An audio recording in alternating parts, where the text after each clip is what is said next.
ओम नमः शिवाय। हर हर महादेव। आप सभी को चैत्र मास शनि अमावस्या की हार्दिक शुभकामनाएं। चैत्र अमावस्या जब शनिवार के दिन आती है तो इसका महत्व और भी अधिक बढ़ जाता है। इसे शनि अमावस्या भी कहा जाता है। इस दिन शनि देव पितरों और भगवान शिव की पूजा करने से विशेष फल प्राप्त होता है। ये दिन पितृ दोष, शनि दोष और काल सर्प दोष को शांत करने के लिए उत्तम माना जाता है। ये दिन पूर्वजों की आत्मा की शांति के लिए बहुत महत्वपूर्ण है। इस दिन पिंडदान और तर्पण करने से पितृ दोष शांत होता है। जिन लोगों की कुंडली में शनि की साढ़े सती, ढैया या महादशा चल रही होती है, उनके लिए यह दिन अत्यंत शुभ होता है। शनिदेव की पूजा करने से कष्टों से मुक्ति मिलती है। इस दिन नागों की पूजा और शिवजी का रुद्र अभिषेक करने से काल सर्प दोष का प्रभाव कम होता है। इस दिन गंगा, यमुना या किसी भी पवित्र नदी में स्नान करने और दान करने से अक्षय पुण्य की प्राप्ति होती है। इस दिन हनुमान जी और शनिदेव की पूजा करने से जीवन में आ रही बाधाएं और कष्ट दूर हो जाती हैं।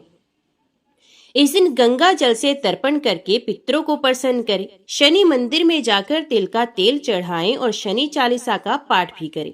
हनुमान चालीसा का पाठ करें या फिर बजरंग बली को चोला चढ़ाएं। शिवलिंग पर जल, दूध, गंगा जल और बेल पत्र अर्पित आप कर सकते हैं। काले तिल, काले कपड़े, उड़द की दाल और सरसों का तेल आप इस दिन कर सकते हैं। पीपल के पेड़ के नीचे सरसों के तेल का दीपक जलाना चाहिए और 7 बार परिक्रमा करनी चाहिए। ऐसा करने से आप शनि दोष, पितृ दोष और काल सर्प दोष को शांत कर सकते हैं। तो आज की वीडियो में आप सुनने वाले हैं शनि चैत्र अमावस्या की पौराणिक कथा। कहा जाता है कि महाभारत में भीष्म ने युधिष्ठिर को इस दिन का महत्व समझाते हुए कहा था कि इस दिन पवित्र नदियों में स्नान करने वाला मनुष्य समृद्ध, स्वस्थ और सभी दुखों से मुक्त होगा। ऐसा भी माना जाता है कि स्नान करने से पितरों की आत्माओं को शांति मिलती है। मरीचि के वंशज देवताओं के पितृगण जहाँ निवास करते हैं, वे लोग सोमपत के नाम से विख्यात है। देवता लोग उन पितरों का ध्यान किया करते हैं। वे यज्ञ परायण पितृगण अग्निश्वात नाम से प्रसिद्ध हैं। जहाँ वे रहते हैं वहीं अशोदा नाम की एक नदी प्रवाहित होती है, जो उन्हीं पितरों की मानसी कन्या है। प्राचीन काल में पितरों ने वहीं एक अशोद नामक सरोवर का भी निर्माण किया था। पूर्व काल में अशोदा ने 1 सहस्त्र दिव्य वर्षों तक घोर तपस्या की। उसकी तपस्या से संतुष्ट होकर पितृगण उसे वर प्रदान करने के लिए उसके समीप पधारे। वे सब के सब पितर दिव्य रूपधारी थे। उनके शरीर पर दिव्य सुगंध का अनुलेप लगा हुआ था तथा गले में दिव्य पुष्प माला लटक रही थी। वे सभी नव युवक, बल संपन्न एवं कामदेव के सदृश सौंदर्यशाली थे। उन पितरों में अमावसु नामक पितृ को देखकर वर की अभिलाषा रखने वाली सुंदरी अशोदा व्यग्र हो उठी और उनके साथ रहने की याचना करने लगी। इस मानसिक कदाचार के कारण सुंदरी अशोदा योग से भ्रष्ट हो गई और उसके परिणाम स्वरूप वे स्वर्गलोक से भूतल पर गिर पड़ी। उसने पहले कभी पृथ्वी का स्पर्श नहीं किया था। जिस तिथि को अमावसु ने अशोदा के साथ निवास करने की अनिच्छा प्रकट की, वे तिथि उनके धैर्य के प्रभाव से लोगों द्वारा अमावस्या नाम से प्रसिद्ध हुई। इसी कारण ये तिथि पितरों को परम प्रिय है। इस तिथि में किया हुआ श्राद्ध आदि कार्य अक्षय फलदायक होता है। इस प्रकार तपस्या के नष्ट हो जाने से अशोदा लज्जित हो गई। वे अत्यंत दीन होकर नीचे मुख किए हुए देवपुर में उन्हें अपनी प्रसिद्धि के लिए पितरों से प्रार्थना करने लगी। तब रोती हुई उस तपस्विनी को पितरों ने सांत्वना दी। वे महाभाग पितर भावी देव कार्य का विचार कर प्रसन्नता एवं मंगल से परिपूर्ण वाणी द्वारा उससे इस प्रकार बोले, हे देवी, बुद्धिमान लोग स्वर्गलोक में दिव्य शरीर द्वारा जो कुछ शुभाशुभ कर्म करते हैं, वे उसी शरीर से उन कर्मों के फल का उपभोग भी करते हैं, क्योंकि देव योनि में कर्म तुरंत फलदायक हो जाते हैं। उसके विपरीत मानव योनि में मृत्यु के पश्चात जन्मांतर में कर्मफल भोगना पड़ता है। इसलिए पुत्री, तो मृत्यु के पश्चात जन्मांतर में अपनी तपस्या का पूर्ण फल प्राप्त करोगी। 28वें द्वापर में तुम मत्स्य योनि में उत्पन्न होगी। पितृकुल का व्यतिक्रमण करने के कारण तुम्हें इस कष्टदायक योनि की प्राप्ति होगी। पुण्य उस योनि से मुक्त होकर तुम राजा वसु की कन्या हो जाओगी। कन्या होने पर तुम अपने दुर्लभ लोकों को अवश्य प्राप्त करोगी। उस कन्यावस्था में तुम्हें बद्री बेर के वृक्षों से व्याप्त दीप में महर्षि पराशर से एक ऐसे पुत्र की प्राप्ति होगी जो बद्रायण नाम से प्रसिद्ध होगा और कभी अपने कर्म से च्युत ना होने वाले नारायण का अवतार होगा। तुम्हारा वे पुत्र एक ही वेद को अनेक 4 भागों में विभक्त करेगा। तदंतर समुद्र के अंश से उत्पन्न हुए पूर्ववंशी राजा शांतनु के संयोग से तुम्हें विचित्र वीर एवं महाराज चिंद्रागत नामक 2 पुत्र प्राप्त होंगे। बुद्धिमान विचित्र वीर के 2 क्षेत्रज्ञ धृतराष्ट्र और पांडु पुत्रों को उत्पन्न कराकर तुम प्रोष्ठपदी भाद्रपद की पूर्णिमा और पौष कृष्ण अष्टमी आदि में अष्टकार रूप से पितृलोक में जन्म ग्रहण करोगी। इस प्रकार मनुष्यलोक में सत्यवती और पितृलोक में आयु एवं आरोग्य प्रदान करने वाली तथा नित्य संपूर्ण मनोवांछित फलों की प्रदात्री अष्टका नाम से तुम्हारी ख्याति होगी। कालांतर में तो मनुष्य लोक में नदियों में श्रेष्ठ पुण्य सलीला अशोदा नाम से नदी रूप में जन्म धारण करोगी। ऐसा कहकर पितरों का वे समुदाय वहीं अंतर ध्यान हो गया तथा अशोदा को अपने उन समस्त कर्म फलों की प्राप्ति हुई जो पहले कहे जा चुके हैं। कुरुक्षेत्र में कौशिक नामक एक धर्मात्मा महर्षि थे। उनके 7 पुत्र थे। उन पुत्रों के नाम कुछ इस प्रकार थे: सवस्रक, क्रोधन, हिंस्त्र, पिशुन, कवि, वाग्दुष्ट एवं पितृवती। पिता की मृत्यु के पश्चात वे सभी महर्षि गर्ग के शिष्य हुए। उस सभी समस्त लोगों को भयभीत करने वाली महती अनावृष्टि हुई, जिसके कारण भीषण अकाल पड़ गया। इसी बीच वे सभी तपस्वी अपने गुरु गर्गाचार्य की आज्ञा से उनकी सेवा में लग गए। वहां वन में वे सभी भूख से अत्यंत पीड़ित हो गए। जब क्षुधा शांति का कोई अन्य उपाय नहीं सूझा, तब छोटे भाई पितृव्रती ने श्राद्ध कर्म करने की सम्मति दी। बड़े भाइयों द्वारा अच्छा ऐसा ही करो ऐसी आज्ञा पाकर पितृव्रती ने सम्माहित चित्त होकर श्राद्ध का उपकर्म आरंभ किया। उस समय उसने छोटे बड़े के क्रम से 2 भाइयों को देव कार्य में, 3 को पितृ कार्य में और 1 को अतिथि रूप में नियुक्त किया तथा स्वयं श्राद्ध कर्ता बन गया। इस प्रकार पितृप्रायण पितृव्रती ने पितरों का स्मरण करते हुए मंत्रोच्चारण पूर्वक श्राद्ध कार्य संपन्न किया। काल कर्म के अनुसार मृत्यु के उपरांत श्राद्ध वैगुण्य रूप कर्मदोष से वे भी सभी दासपुर मंदसौर नामक नगर में बहेलिया होकर उत्पन्न हुए। किंतु पितृ स्नेह श्राद्ध कृत्य से भावित होने के कारण उन्हें पूर्व जन्म के वृतांतों का स्मरण बना रहा। पूर्व जन्म के कर्मों के परिणाम स्वरूप वे क्रूर कर्मी बहेलियों के घर में पैदा तो हुए, परंतु पितरों के ही महात्म्य से वे सभी जाति स्मर पूर्व जन्म के वृतांतों के ज्ञाता भी बने रहे। उन्हें श्राद्ध कर्म के फल से वैराग्य उत्पन्न हो जाने के कारण उन सभी ने अनशन करके अपने अपने उस शरीर का त्याग कर दिया। तदंतर वे 7 कालंजर पर्वत पर भगवान नीलकंठ के समक्ष मृग योनि में उत्पन्न हुए। वहां भी पितरों के स्नेह से अनुभावित होने के कारण वे जाति स्मर बने ही रहे।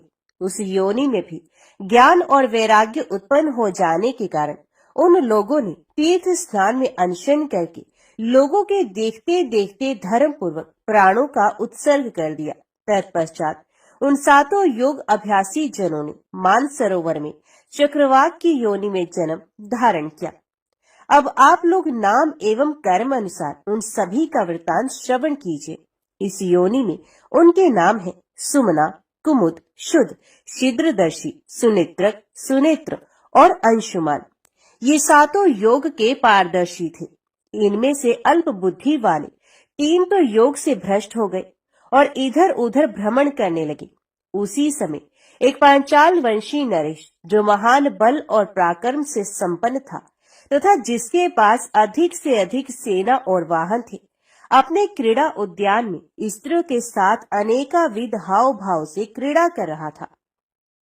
उस शोभाशाली राजा को देखकर उन जल पक्षियों में से एक को, जो पितृ भक्त श्राद्ध करता पितृव्रती नामक ब्राह्मण था, उसके मन में राज्य प्राप्ति की आकांक्षा उत्पन्न हो गई। इसी प्रकार दूसरे दोनों ने राजा के 2 मंत्रियों को प्रचुर सेना और वाहनों से युक्त देखकर इस मृत्यु लोक में मंत्री पद प्राप्त करने की इच्छा व्यक्त की।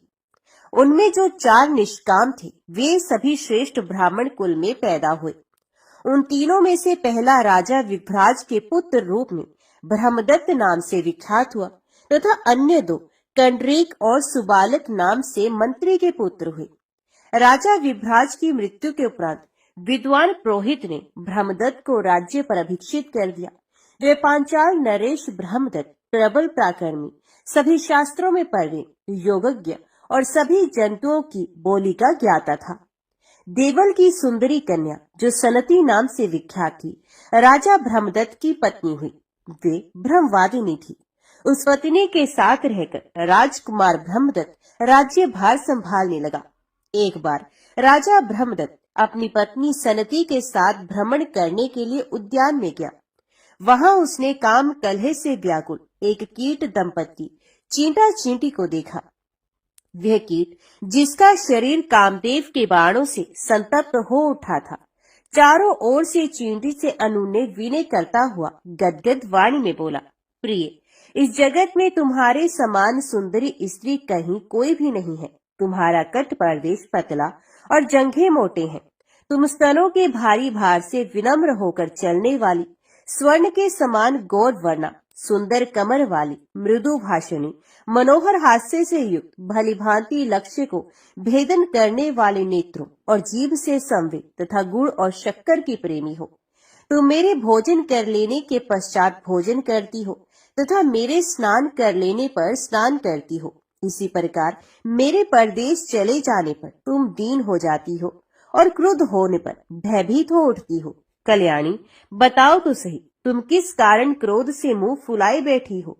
तब क्रोध से भरी हुई चींटी उस कीट से बोली, शठ, तुम क्या मुझसे व्यर्थ बकवाद कर रहे हो? अरे धूर्त, अभी कल ही तुमने मेरा परित्याग करके लड्डू का चूर्ण ले जाकर दूसरी चींटी को नहीं दिया है। तो चींटा बोला, वर वारिणी, तुम्हारे सदृश रूप रंग वाली होने के कारण मैंने भूल से दूसरी चींटी को लड्डू दे दिया था। भामिनी, तुम मेरे इस एक अपराध को क्षमा कर दो। सुव्रते, मैं पुनः कभी भी इस प्रकार का कार्य नहीं करूंगा। मैं सत्य की दुहाई देकर तुम्हारे चरण छूता हूँ, तुम मुझ विनीत पर प्रसन्न हो जाओ। इस प्रकार उस चींटे का कथन सुनकर वे चींटी प्रसन्न हो गई। इधर चक्रपाणी भगवान विष्णु की कृपा से समस्त प्राणियों की बोली का ज्ञाता होने के कारण ब्रह्मदत्त भी उस सारे वृत्तांत को जानकर विस्मय विमुग्ध हो गए। वे चारों चक्रवाक उसी ब्रह्मदत्त के नगर में एक वृद्ध ब्राह्मण के पुत्र रूप से उत्पन्न हुए थे। उस जन्म में भी वे ब्राह्मण पूर्वत जाति स्मर ही बने रहे।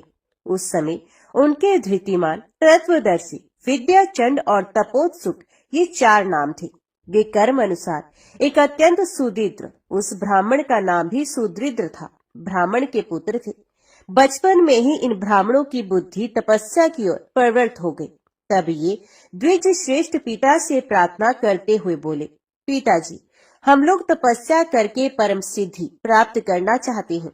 उनके इस कथन को सुनकर महातपस्वी सुदृढ़ दीन वाणी में बोले, पुत्रो, ये कैसी बात कह रहे हो? मुझ दरिद्र बूढ़े पिता को छोड़कर तुम लोग वनवासी होना चाहते हो। भला मेरा परित्याग कर देने से तुम लोगों को कौन सा धर्म प्राप्त होगा तथा तुम्हारी क्या गति होगी? ये तो महान अधर्म है। ऐसा कहकर पिता ने उन्हें मना कर दिया। ये सुनकर उन पुत्रों ने कहा, तात, हम लोगों ने आपकी जीविका उपार्जन का प्रबंध कर लिया है। इसके अतिरिक्त आपको और क्या चाहिए, सो बताइए। यदि आप प्रातः काल राजा ब्रह्मदत्त के समक्ष जाकर आगे बताए जाने वाले श्लोक का पाठ कीजिएगा तो वे आपको प्रचुर धन संपत्ति एवं सहस्रों ग्राम प्रदान करेंगे। उस श्लोक का अर्थ यो है, जो कुरुक्षेत्र में श्रेष्ठ ब्राह्मण, दासपुर मंदसौर में व्यात, कालंचर पर्वत पर मृग और मान सरोवर में 7 चक्रवाक थे, वे सिद्ध होकर यहाँ निवास करते हैं। पिता से ऐसा कहकर वे सभी तपस्या करने के लिए वन में चले गए। इधर वृद्ध सुदृढ़ भी अपनी स्वार्थ सिद्धि के लिए राजभवन की ओर चल पड़े। अब ब्रह्मदत्त की उत्पत्ति कथा बताते हैं।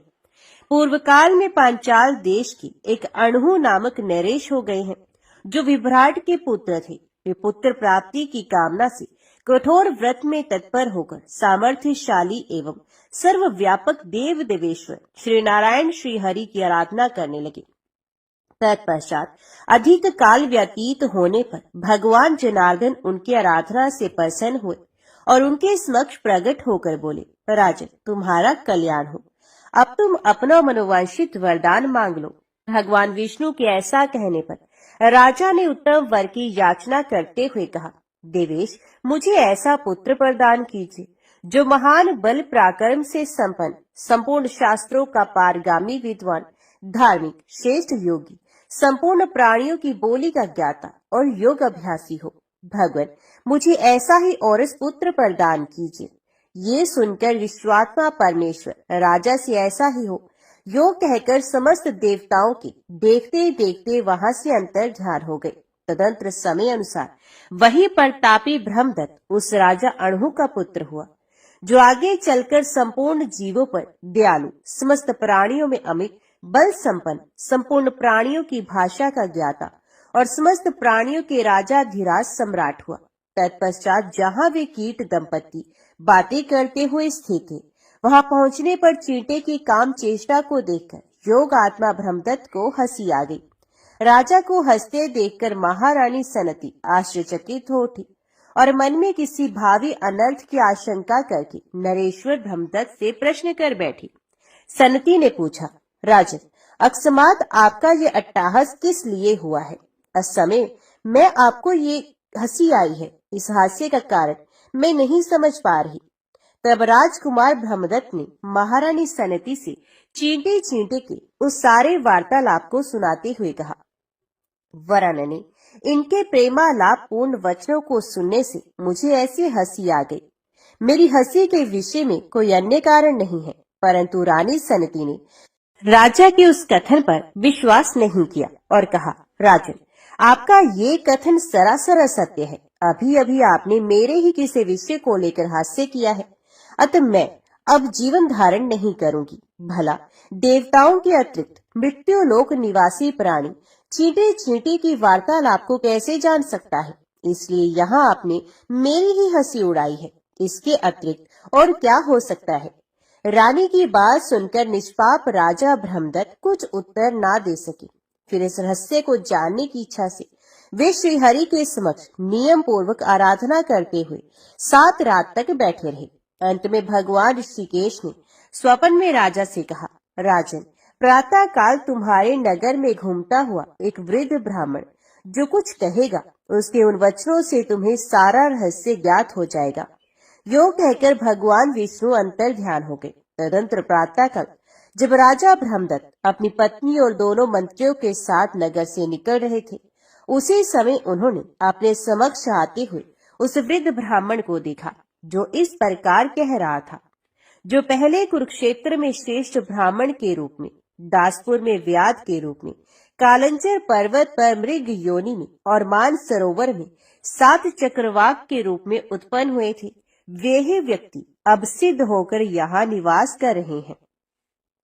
ब्राह्मण की ऐसी बात सुनकर राजा शोकाकुल हो अपने दोनों मंत्रियों के साथ भूतल पर गिर पड़े। उस समय उन्हें जाति स्मृतव पूर्व जन्म के वृत्तांतों के ज्ञातत्व की प्राप्ति हो गई। उन दोनों श्रेष्ठ मंत्रियों में एक बा भव्य सुबालक कामशास्त्र का परिणेता और संपूर्ण शास्त्रों का ज्ञाता था, जिस संसार में पांचाल नाम से विख्यात था। दूसरा कंड्रीक भी धर्मात्मा और वेद शास्त्र का प्रवर्तक था। वे दोनों भी उस समय राजा के अग्रभाग में शोकाविष्ट हो धराशायी हो गए और उन्हें भी जाति स्मृतव की प्राप्ति हुई। उस समय वे विलाप करते हुए कहने लगे, हाय, हम लोग लोलुप हो कर्म बंधन में फंसकर योग से पूर्णतः भ्रष्ट हो गए। इस तरह अनेकाविध विलाप करके वे तीनों योग के पारदर्शी विद्वान विस्मयाविष्ट हो बारंबार श्राद्ध के महात्म्य का अभिनंदन करने लगे। तत्पश्चात राजा ने उस ब्राह्मण को अनेक गांवों सहित प्रचुर धन संपत्ति प्रदान की। इस प्रकार धन की प्राप्ति से हर्षित हुए उस वृद्ध ब्राह्मण को विदा कर राजा ब्रह्मदत्त ने राज लक्षणों से युक्त अपने विश्वक्सेन नामक औरस पुत्र को राज्य पर अभिषिक्त कर दिया और स्वयं जंगल की राह ली। तदंतर ब्रह्मदत्त आदि वे सभी श्रेष्ठ योगी मत्स्य रहित एवं पितृभक्त होकर उस मान सरोवर में परस्पर आ मिले। सनती का अमर्ष गल गया और वे राजा से कहने लगी, राजा, आप जो ये अभिलाषा कर रहे हैं वे सब राज्य त्याग का ही परिणाम है और निश्चय ही मेरे द्वारा घटित हुआ है। राजा ने तथेति ऐसा ही है कहकर उसकी बात को स्वीकार किया और पुण्य उसका अभिनंदन करते हुए कहा, ये तुम्हारी ही कृपा है जो मुझे ये सारा फल प्राप्त हो रहा है। तदंतर वे सभी वनवासी योग का आश्रय लेकर अपने तपोबल के प्रभाव से ब्रह्मरंध्र द्वारा प्राण त्याग करके परम पद को प्राप्त हो गए। इस प्रकार प्रसन्न हुए पितामह पितृलोक मनुष्यों को आयु, धन, विद्या, स्वर्ग, मोक्ष, सुख, पुत्र और राज्य प्रदान करती हैं। जो मनुष्य ब्रह्मदत्त के इस पितृ महात्म्य को ब्राह्मणों को सुनाता है या स्वयं श्रवण करता है अथवा पढ़ता है, वह 100 करोड़ कल्पों तक ब्रह्मलोक में प्रशंसित होता है। एक समय महामुनि मार्कंडेय जी राजा रोहिताश के यहाँ पधारे और यथा योग्य सत्कार ग्रहण करने के बाद उन्हें कथा सुनाने लगी। कथा के अंत में राजा रोहिताश ने कहा, भगवान, मैं श्राद्ध कल्प का यथार्थ रूप से श्रवण करना चाहता हूँ। मार्कंडेय जी बोले, राजन, यही बात आनर्त नरेश ने भद्रयज्ञ से पूछी थी, वही प्रसंग सुनाता हूँ। आनर्त ने पूछा, ब्राह्मण, श्राद्ध के लिए कौन सा समय विहित है? श्राद्ध उपयोगी द्रव्य कौन से हैं? श्राद्ध के लिए कौन कौन सी वस्तुएं पवित्र मानी गई हैं? कैसे ब्राह्मण श्राद्ध कर्म में सम्मिलित करने योग्य हैं और कैसे ब्राह्मण त्याज्य माने गए हैं? भद्रयज्ञ ने कहा, राजन, विद्वान पुरुष को अमावस्या के दिन अवश्य श्राद्ध करना चाहिए।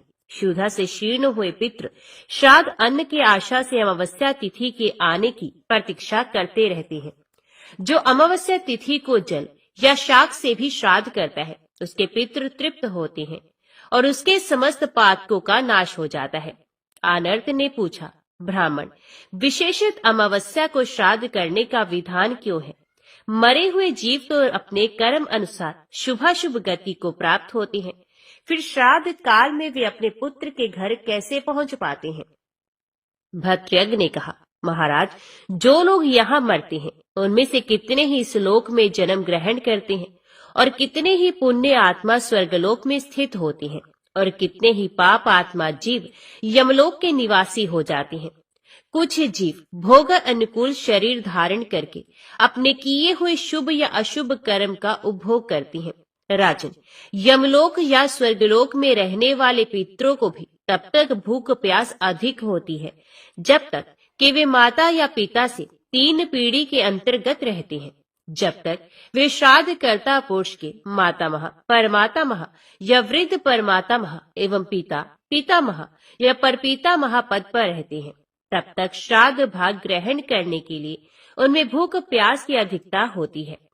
पितृलोक या देवलोक के पितृ तो श्राद्ध काल में सूक्ष्म शरीर से आकर श्राद्धीय ब्राह्मणों के शरीर में स्थित होकर श्राद्ध भाग ग्रहण करते हैं, परंतु जो पितृ कहीं शुभाशुभ भोग में स्थित हैं या जन्म ले चुके हैं, उनका भाग दिव्य पितृ आकर ग्रहण करते हैं और जीव जहाँ जिस शरीर में होता है वहाँ तद अनुकूल भोग की प्राप्ति कराकर उसे तृप्ति पहुँचाते हैं।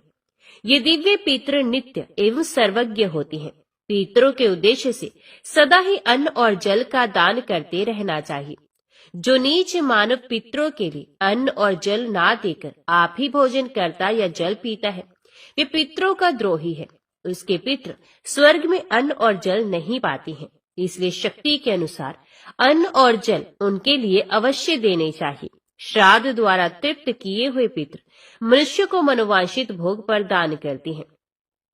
अनर्थ नरेश ने पूछा, ब्राह्मण, श्राद्ध के लिए और भी तो नाना प्रकार के पवित्रम काल है, फिर अमावस्या को ही विशेष रूप से श्राद्ध करने की बात क्यों कही गई है? भद्रयज्ञ ने कहा, महाराज, ये सत्य है कि श्राद्ध के योग्य और भी बहुत से समय हैं, मनवादी तिथि, युगादि तिथि, संक्रांति काल, व्यतिपात, गज छाया, चंद्र ग्रहण और सूर्य ग्रहण, इन सभी समयों में पितरों की तृप्ति के लिए श्राद्ध करना चाहिए। पुण्य तीर्थ, पुण्य मंदिर, श्राद्ध योग्य ब्राह्मण तथा श्राद्ध के योग्य उत्तम पदार्थ प्राप्त होने पर बुद्धिमान पुरुषों को बिना पर्व के भी श्राद्ध करना चाहिए।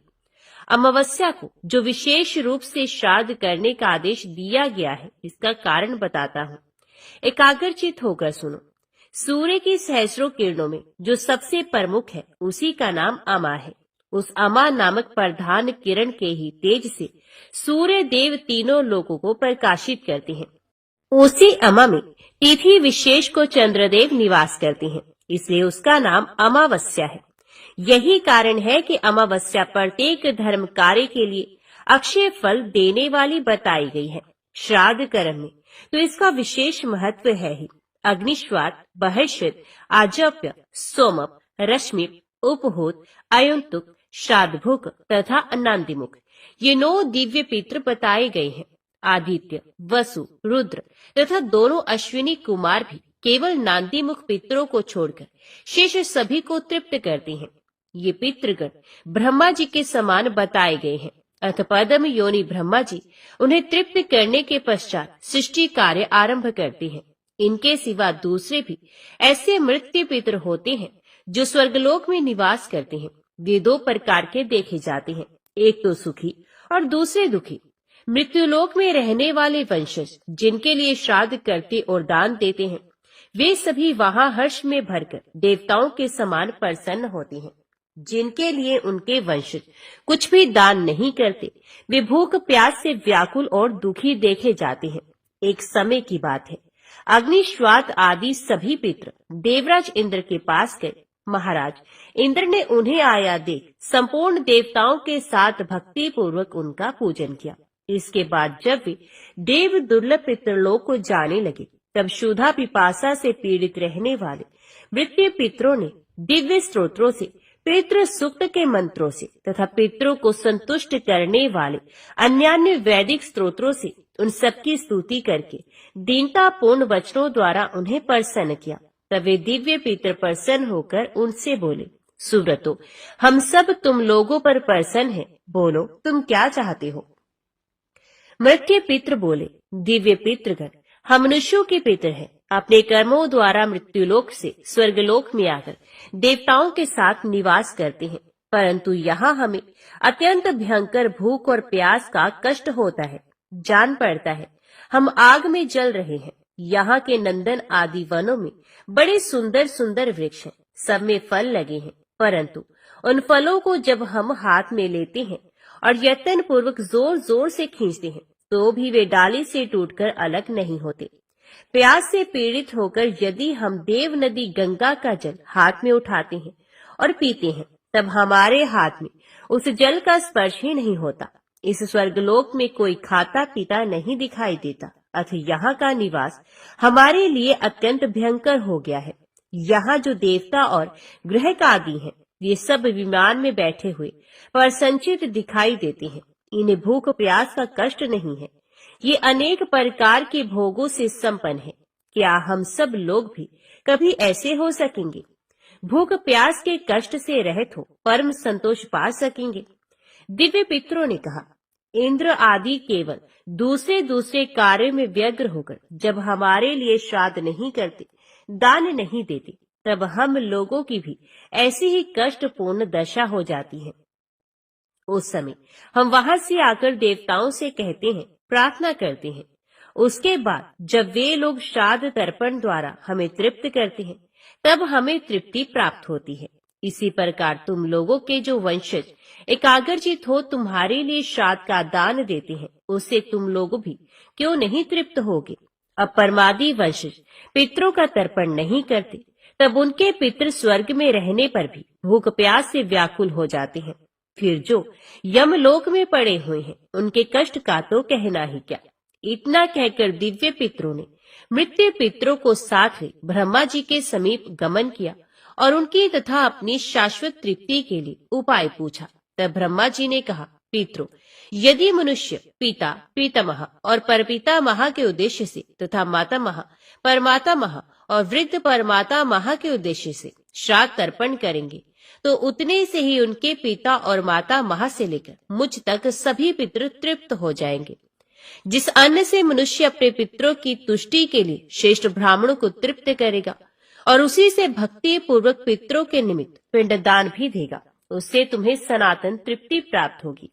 अमावस्या के दिन वंशजों द्वारा श्राद्ध और पिंड पाकर पितरों को 1 मास तक तृप्ति बनी रहेगी। सूर्यदेव के कन्या राशि पर स्थित रहते समय अश्विन कृष्ण पक्ष, पितृपक्ष या महालय में जो मनुष्य मृत्यु तिथि पर पितरों के लिए श्राद्ध करेंगे, उनके श्राद्ध से पितरों को 1 वर्ष तक तृप्ति बनी रहेगी।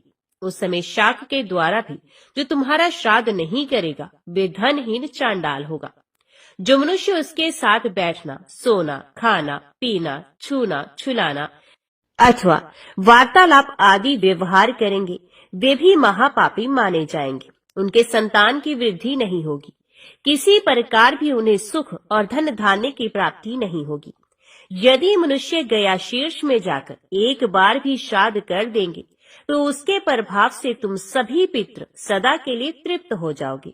भद्रयज्ञ कहते हैं, राजन, ऐसा जानकर विज्ञ पुरुष को चाहिए कि पितरों को तृप्त करने की इच्छा रखकर वे उक्त समयों में श्राद्ध अवश्य करे। इहलोक और परलोक में उसकी उन्नति चाहने वाले पुरुष को विशेषित गया शीर्ष में जाकर श्राद्ध करना चाहिए। जो मनुष्य अमावस्या के दिन श्राद्ध नहीं करता, उसके पितृ भूख प्यास से पीड़ित हो बहुत दुखी होते हैं। मन ही मन तृप्ति की अभिलाषा रखकर वे प्रेत पक्ष की प्रतीक्षा करते रहते हैं। ठीक उसी तरह जैसे किसान लोग रात दिन वर्षा की राह देखते हैं। पितृ पक्ष बीत जाने पर भी जब उन्हें श्राद्ध का अन्न नहीं मिलता, तब वे जब तक कन्या राशि पर सूर्य रहते हैं, तब तक अपनी संतानों द्वारा किए हुए श्राद्ध की प्रतीक्षा करते रहते हैं। उसके भी बीत जाने पर कुछ पितृ तुला राशि के सूर्य तक पूरे कार्तिक मास में अपने वंशजों द्वारा किए जाने वाले श्राद्ध की राह देखते हैं। जब सूर्य देव वृश्चिक राशि पर चले जाते हैं, तब वे पितृ दीन एवं निराश होकर अपने स्थान पर लौट जाते हैं। राजन, इस प्रकार पूरे 2 मास तक भूख प्यास से व्याकुल पितृ वायु रूप में आकर घर के दरवाजों पर खड़े रहते हैं। जब तक कन्या और तुला पर सूर्य रहते हैं, तब तक तथा अमावस्या के दिन सदा पितरों के लिए श्राद्ध करना चाहिए। विशेष तिल और जल की अंजलि देनी चाहिए। कन्या और तुला में श्राद्ध ना हो तो अमावस्या को अवश्य करें। वे भी ना हो तो 1 बार गया जी में आकर श्राद्ध कर दें, जिससे नित्य श्राद्ध का फल प्राप्त होता है। श्री पार्वती जी ने भगवान महादेव से कहा, भगवान, आप सत तत्वों के ज्ञाता हैं। आपकी कृपा से मुझे श्री विष्णु संबंधी नाना प्रकार के धर्म सुनने को मिले, जो समस्त लोक का उद्धार करने वाले हैं। देवेश, अब मैं गीता का महात्म्य सुनना चाहती हूँ, जिसका श्रवण करने से श्री हरि में भक्ति बढ़ती है। श्री महादेव जी बोले, जिनका श्री विग्रह अलसी के फूल की भांति श्याम वर्ण का है, पक्षी राज गरुड़ ही जिनके वाहन है, जो अपनी महिमा से कभी च्युत नहीं होते तथा शेष नाग की शैया पर शयन करते हैं, उन भगवान महाविष्णु की हम उपासना करते हैं। एक समय की बात है, मुर्दैत्य के नाशक भगवान विष्णु शेषनाग के रमणीय आसन पर सुखपूर्वक विराजमान थे। उस समय समस्त लोगों को आनंद देने वाली भगवती लक्ष्मी ने आदर पूर्वक प्रश्न किया, भगवान, आप संपूर्ण जगत का पालन करते हुए भी अपने ऐश्वर्य के प्रति उदासीन से होकर जिस क्षीर सागर में नींद ले रहे हैं, इसका क्या कारण है? श्री भगवान बोले, सुमुखी, मैं नींद नहीं लेता हूँ, अपितु तत्व का अनुसरण करने वाली अंतर्दृष्टि के द्वारा अपने ही माहेश्वर तेज का साक्षात्कार कर रहा हूँ। देवी, ये वही तेज है जिसका योगी पुरुष कुशाग्र बुद्धि के द्वारा अपने अंतकरण में दर्शन करते हैं तथा जिसे मीमांसक विद्वान वेदों का सार तत्व निश्चित करते हैं। वे माहेश्वर तेज एक अजर प्रकाश स्वरूप आत्म रूप रोग शोक से रहित अखंड आनंद का पुंज निर्ही तथा द्वैत रहित है। इस जगत का जीवन उसी के अधीन है, मैं उसी का अनुभव करता हूँ। देवी, यही कारण है कि मैं तुम्हें नींद लेता हुआ सा प्रतीत हो रहा हूँ। माता लक्ष्मी ने कहा, ऋषिकेश, आप ही योगी पुरुषों के ध्येय हैं। आपके अतिरिक्त भी कोई ध्यान करने योग्य तत्व है, ये जानकर मुझे बड़ा कौतूहल हो रहा है। इस चराचर जगत की सृष्टि और संहार करने वाले स्वयं आप ही हैं। आप सर्व समर्थ हैं। इस प्रकार की स्थिति में होकर भी यदि आप उस परम तत्व से भिन्न हैं, तो मुझे उसका बोध कराइए। श्री भगवान बोले, प्रिय, आत्मा का स्वरूप द्वैत और अद्वैत से पृथक, भाव और अभाव से मुक्त तथा आदि और अंत से रहित है। शुद्ध ज्ञान के प्रकार से उपलब्ध होने वाला तथा परम आनंद स्वरूप होने के कारण एकमात्र सुंदर है। यही मेरा ईश्वरीय रूप है। आत्मा का एकता भी सबके द्वारा जानने योग्य है। गीता शास्त्र में इसी का प्रतिपादन हुआ है। अमित तेजस्वी भगवान श्री विष्णु के ये वचन सुनकर देवी लक्ष्मी ने शंका उपस्थित करते हुए कहा, भगवान, यदि आपका स्वरूप स्वयं परम आनंद में और मन वाणी की पहुंच के बाहर है, तो गीता कैसे उसका बोध कराती है? मेरे इस संदेह का आप निवारण कीजिए। श्री भगवान बोले, सुंदरी सुनो, मैं गीता में अपनी स्थिति का वर्णन करता हूँ। कर्मश 5 अध्यायों को तुम 5 मुख जानो, 10 अध्यायों को 10 भुजाएं समझो तथा 1 अध्याय को उदर और 2 अध्यायों को दोनों चरण कमल जानो। इस प्रकार ये 18 अध्यायों की वारंगमय ईश्वरीय मूर्ति समझनी चाहिए। ये ज्ञान मात्र से ही महान पातकों का नाश करने वाली है। जो उत्तम बुद्धि वाला पुरुष गीता के 1 या आधे अध्याय का अथवा 1 या आधे या चौथाई श्लोक का भी प्रतिदिन अभ्यास करता है, वे सुशर्मा के समान मुक्त हो जाता है। श्री लक्ष्मी जी ने पूछा, देव, ये सुशर्मा कौन था? किस जाति का था और किस कारण से उसकी मुक्ति हुई? श्री भगवान बोले, प्रिय, सुशर्मा बड़ी खोटी बुद्धि का मनुष्य था, पापियों का तो वे शिरोमणि ही था। उसका जन्म वैदिक ज्ञान से शून्य एवं क्रूरतापूर्ण कर्म करने वाले ब्राह्मणों के कुल में हुआ था। वे ना ध्यान करता था, न ही जप, न होम करता, न अतिथियों का सत्कार। वे लंपट होने के कारण सदा विषयों के सेवन में ही आसक्त रहता था। हल जोतता और पत्ते बेचकर जीविका चलाता था। उसे मदिरा पीने का व्यसन था तथा वे मांस भी खाता था। इस प्रकार उसने अपने जीवन का दीर्घ काल व्यतीत कर दिया। एक दिन मूढ़ बुद्धि सुशर्मा पत्ते लाने के लिए किसी ऋषि की वाटिका में घूम रहा था। इसी बीच में काल रूपधारी काले सांप ने उसे डस लिया। सुशर्मा की मृत्यु हो गई। तदंतर वे अनेक नरकों में जा वहां की यातनाएं भोगकर मृत्यु लोक में लौट आया और यहाँ बोझ ढोने वाला बैल हुआ। उस समय किसी पंगु ने अपने जीवन को आराम से व्यतीत करने के लिए उसे खरीद लिया। बैल ने अपनी पीठ पर पंगु का भार ढोते हुए बड़े कष्ट से 7-8 वर्ष बिताए। एक दिन पंगु ने किसी ऊंचे स्थान पर बहुत देर तक बड़ी तेजी के साथ उस बैल को घुमाया। इससे वे थक कर बड़े वेग से पृथ्वी पर गिरा और मूर्छित हो गया। उस समय वहां कौतूहलवश आकृष्ट हो बहुत से लोग एकत्रित हो गए। उस जन समुदाय में से किसी पुण्यात्मा व्यक्ति ने उस बैल का कल्याण करने के लिए उसे अपना पुण्य दान किया। तत्पश्चात कुछ दूसरे लोगों ने भी अपने अपने पुण्य को याद करके उन्हें उसके लिए दान कर दिया। उस भीड़ में एक वैश्या भी खड़ी थी। उसे अपने पुण्य का पता नहीं था, तो भी उसने लोगों की देखा देखी उस बैल के लिए कुछ त्याग कर दिया। तदंतर यमराज के दूत उस मरे हुए प्राणी को पहले यमपुरी में ले गए। वहां ये विचार कर कि ये वैश्या के दिए हुए पुण्य से पुण्यवान हो गया है, उसे छोड़ दिया गया।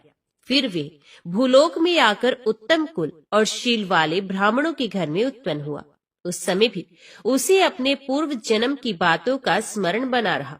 बहुत दिनों के बाद अपने अज्ञान को दूर करने वाले कल्याण तत्व का जिज्ञासु होकर वे उस वैश्य के पास गया और उसके दान की बात बताते हुए उसने पूछा, तुमने कौन सा पुण्य दान किया था?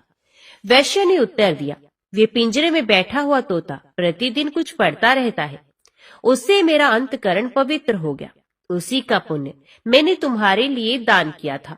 इसके बाद उन दोनों ने तोते से पूछा।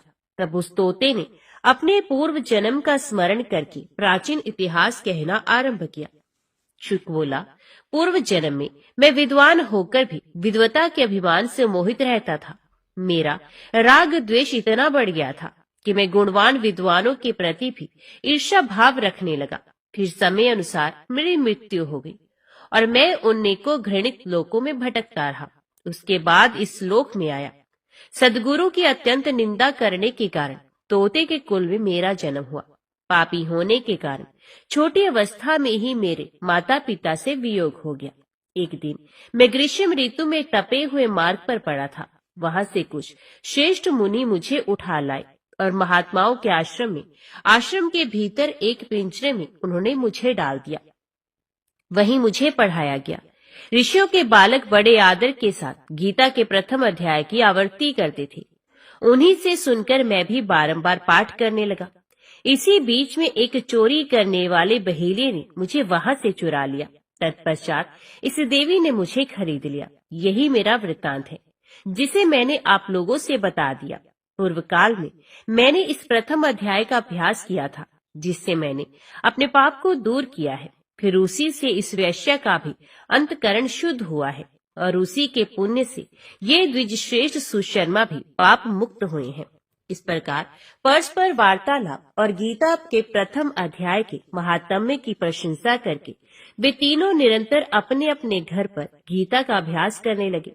फिर ज्ञान प्राप्त करके वे मुक्त हो गए। इसलिए जो गीता के प्रथम अध्याय को पढ़ता, सुनता तथा अभ्यास करता है, उसे इस भवसागर को पार करने में कोई कठिनाई नहीं होती। लक्ष्मी, प्रथम अध्याय के महात्म्य का उत्तम उपाख्यान मैंने तुम्हें सुना दिया। अब अन्य अध्याय के महात्म्य श्रवण करो। दक्षिण दिशा में वेद वेता ब्राह्मणों के पुरंदरपुर नामक नगर में श्रीमान देव शर्मा नामक एक विद्वान ब्राह्मण रहते थे। वे अतिथियों के पूजक, स्वाध्यायशील, वेद शास्त्रों के विशेषज्ञ, यज्ञों का अनुष्ठान करने वाले और तपस्वियों के सदा ही प्रिय थे। उन्होंने उत्तम द्रव्यों के द्वारा अग्नि में हवन करके दीर्घ काल तक देवताओं को तृप्त किया, किंतु उन धर्मात्मा ब्राह्मण को कभी सदा रहने वाली शांति नहीं मिली। वे परम कल्याण में तत्व का ज्ञान प्राप्त करने की इच्छा से प्रतिदिन प्रचुर सामग्रियों के द्वारा सत्य संकल्प वाले तपस्वियों की सेवा करने लगे। इस प्रकार शुभ आचरण करते हुए उन्हें बहुत समय बीत गया। तदनंतर एक दिन पृथ्वी पर उनके समक्ष एक त्यागी महात्मा प्रकट हुए। वे पूर्ण अनुभवी, आकांक्षा रहित, नासिका के अग्रभाग पर दृष्टि रखने वाले तथा शांत चित्त थे। निरंतर परमात्मा के चिंतन में संलग्न हो वे सदा आनंद विभोर रहते थे। देव शर्मा ने उन नित्य संतुष्ट तपस्वी को शुद्ध भाव से प्रणाम किया और पूछा, महात्मन, मुझे शांतिमय स्थिति कैसे प्राप्त होगी? तब उन आत्मज्ञानी संत ने देव शर्मा को सोपुर ग्राम के निवासी मित्रवान का, जो बकरियों का चरवाहा था, परिचय दिया और कहा, वही तुम्हें उपदेश देगा। ये सुनकर देव शर्मा ने महात्मा के चरणों की वंदना की और समृद्धिशाली सोपुर ग्राम में पहुंचकर उसके उत्तर भाग में एक विशाल वन देखा। उसी वन में नदी के किनारे एक शिला पर मित्रवान बैठा था। उसके नेत्र आनंद तिरेक से निश्चल हो रहे थे। वे अपलक दृष्टि से देख रहा था। वे स्थान आपस का स्वाभाविक वैर छोड़कर एकत्रित हुए परस्पर विरोधी जंतुओं से घिरा था। वहां उद्यान में मंद मंद वायु चल रही थी। मृगों के झुंड शांत भाव से बैठे थे और मित्रवान दया से भरी हुई आनंदमयी मनोहारिणी दृष्टि से पृथ्वी पर मानो अमृत छिड़क रहा था। इस रूप में उसे देखकर देव शर्मा का मन प्रसन्न हो गया। वे उत्सुक होकर बड़ी विनय के साथ मित्रवान के पास गए। मित्रवान ने भी अपने मस्तक को किंचित निवाकर देव शर्मा का सत्कार किया। तदनंतर विद्वान देव शर्मा अनन्य चित्त से मित्रवान के समीप गए और जब उनके ध्यान का समय समाप्त हो गया, उस समय उन्होंने अपने मन की बात पूछी। महाभाग, मैं आत्मा का ज्ञान प्राप्त करना चाहता हूँ। मेरे इस मनोरथ की पूर्ति के लिए मुझे किसी ऐसे उपाय का उपदेश कीजिए जिसके द्वारा सिद्धि प्राप्त हो चुकी हो। देव शर्मा की बात सुनकर मित्रवान ने एक क्षण तक कुछ विचार किया। उसके बाद इस प्रकार कहा, विद्वान, एक समय की बात है, मैं वन के भीतर बकरियों की रक्षा कर रहा था। इतने में ही एक भयंकर व्याघ्र पर मेरी दृष्टि पड़ी, जो मानो सबको ग्रस लेना चाहता था। मैं मृत्यु से डरता था, इसलिए व्याघ्र को आते देख बकरियों के झुंड को आगे करके वहां से भाग चला। किंतु एक बकरी तुरंत ही सारा भय छोड़कर नदी के किनारे उस व्याघ्र के पास बेरोक टोक चलेगी। फिर तो व्याघ्र भी द्वेष छोड़कर चुपचाप खड़ा हो गया। उसे इस अवस्था में देखकर बकरी बोली, व्याघ्र, तुम्हें तो अभिष्ट भोजन प्राप्त हुआ है, मेरे शरीर से मांस निकालकर प्रेम पूर्वक खाओ ना। तुम इतनी देर से खड़े क्यों हो? तुम्हारे मन में मुझे खाने का विचार क्यों नहीं हो रहा है? तो व्याघ्र बोला, बकरी, इस स्थान पर आते ही मेरे मन से द्वेष का भाव निकल गया, भूख प्यास भी मिट गई, इसलिए पास आने पर भी अब मैं तुझे खाना नहीं चाहता। व्याघ्र के यो कहने पर बकरी बोली, ना जाने मैं कैसे निर्भय हो गई, इसमें क्या कारण हो सकता है? यदि तुम जानते हो तो बताओ। ये सुनकर व्याघ्र ने कहा, मैं भी नहीं जानता, चलो सामने खड़े हुए इन महापुरुष से पूछें। ऐसा निश्चय करके वे दोनों वहां से चल दिए। उन दोनों के स्वभाव में ये विचित्र परिवर्तन देखकर मैं बहुत विस्मय में पड़ा था। इतने में ही उन्होंने मुझे से आकर प्रश्न किया। वहां वृक्ष की शाखा पर एक वानर राज रहता था। उन दोनों के साथ मैंने भी वानर राज से पूछा। विप्रवर, मेरे पूछने पर वानर राज ने आदर पूर्वक कहा, अजापाल सुनो, इस विषय में मैं तुम्हें प्राचीन वृत्तांत सुनाता हूँ। ये सामने वन के भीतर जो बहुत बड़ा मंदिर है उसकी ओर देखो। इसमें ब्रह्मा जी का स्थापित किया हुआ शिवलिंग है। पूर्व काल में यहाँ सुकर्मा नामक एक बुद्धिमान महात्मा रहते थे, जो तपस्या में संलग्न होकर इस मंदिर में उपासना करते थे। वे वन में से फूलों का संग्रह करके लाते और नदी के जल से पूजनीय भगवान शंकर को स्नान कराकर उन्हीं से उनकी पूजा किया करते थे। इस प्रकार आराधना का कार्य करते हुए सुकर्मा यहाँ निवास करते थे। बहुत समय के बाद उनके समीप किसी अतिथि का आगमन हुआ। सुकर्मा ने भोजन के लिए फल लाकर अतिथि को अर्पण किया और कहा, विद्वन, मैं केवल तत्वज्ञान की इच्छा से भगवान शंकर की आराधना करता हूँ। आज इस आराधना का फल परिपक्व होकर मुझे मिल गया, क्योंकि इस समय आप जैसे महापुरुष ने मुझ पर अनुग्रह किया है।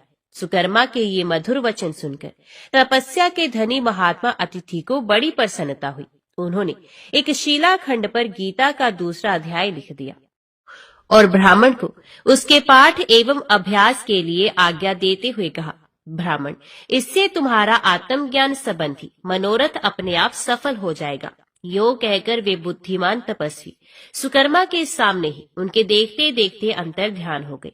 सुकर्मा विस्मित होकर उनके आदेश के अनुसार निरंतर गीता के द्वितीय अध्याय का अभ्यास करने लगे। तदंतर दीर्घकाल के पश्चात अंतकरण शुद्ध होकर उन्हें आत्मज्ञान की प्राप्ति हुई।